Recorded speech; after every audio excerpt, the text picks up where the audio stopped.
Amy déclare que tout a commencé quand son mari semblait connaître des détails intimes sur ses amis. Il lâchait des bribes dans les conversations. Des choses vraiment intimes qu'il n'aurait pas dû savoir.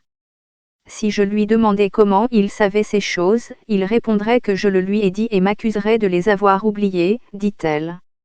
Amy, ce n'est pas son vrai nom, commence aussi à se demander comment il semblait savoir où elle était tout le temps. Parfois, il disait qu'il me voyait dans un café où je rencontrais mes amis et qu'il ne faisait que passer par hasard. J'ai commencé à tout remettre en question et à ne faire confiance à personne, même à mes amis, dit-elle. Pendant des mois, ces incidents se sont accumulés, transformant un mariage violent en un cauchemar qui s'est terminé de façon effrayante après un voyage familial à Halloween. Nous avions visité un champ de citrouilles et passions un des rares bons week-ends. Notre fils de 6 ans jouait par terre et il était si heureux, dit Amy.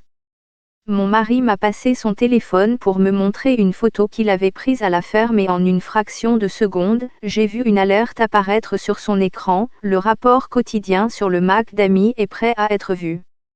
J'ai senti ce frisson me traverser et j'ai arrêté de respirer pendant 1 minute. J'ai dû m'excuser et faire semblant d'avoir besoin des toilettes. Je devais être là pour mon fils et faire comme si je n'avais rien vu. Dès que j'ai pu, je suis allée à la bibliothèque pour utiliser l'ordinateur et chercher les logiciels espions qu'il avait utilisés.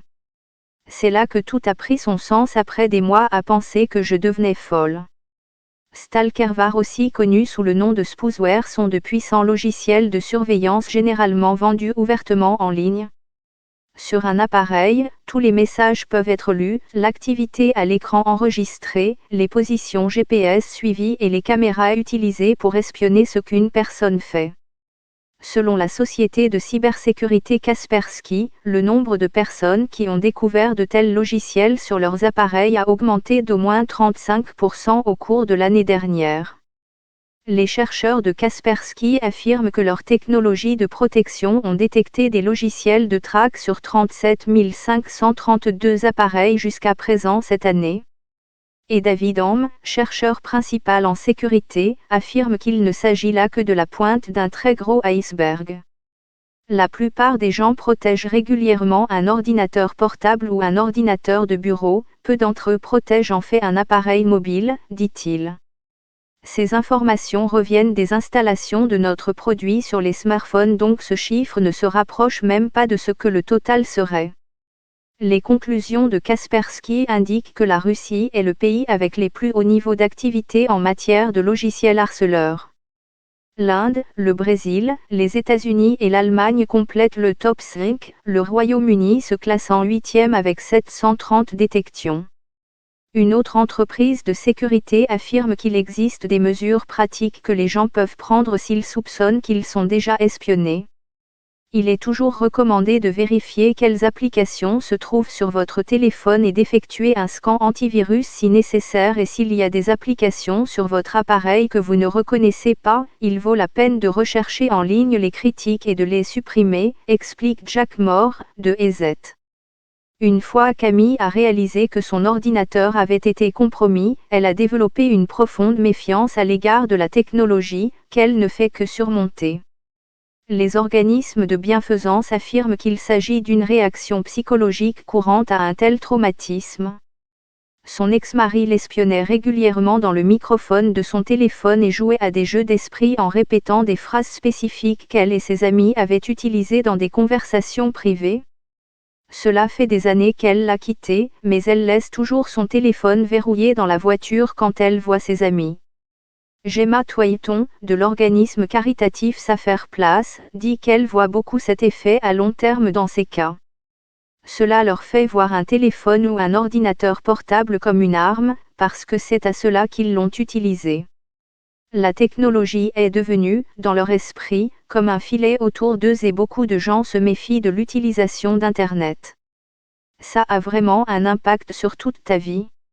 Le fait que ce harceleur soit de plus en plus fréquent est une réelle préoccupation. Amy, qui vient des États-Unis, est maintenant divorcée et vit à des milliers de kilomètres de son ex-mari. Elle a obtenu une ordonnance restrictive l'empêchant d'entrer directement en contact avec elle et il est légalement autorisé à communiquer la logistique concernant la garde de leur fils par lettre écrite seulement. J'ai testé l'un des produits de consommation les plus populaires, qui coûte 140 livres sterling pour 3 mois de surveillance.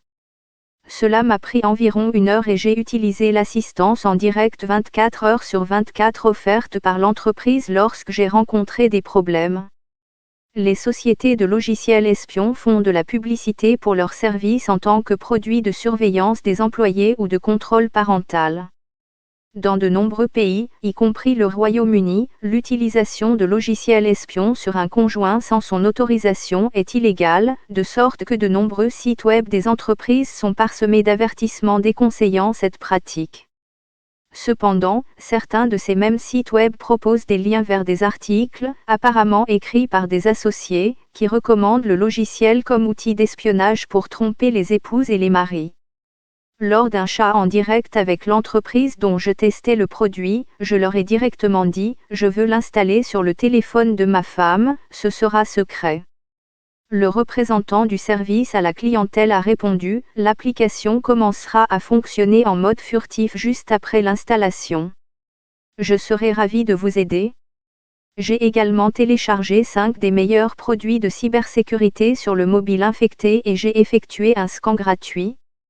Le Crown Prosecution Service affirme qu'il n'existe pas de loi spécifique relative à l'utilisation de logiciels de harcèlement criminel, mais que toute activité criminelle de ce type peut être poursuivie par un certain nombre de moyens, dont la Protection from Harassment Act 1997.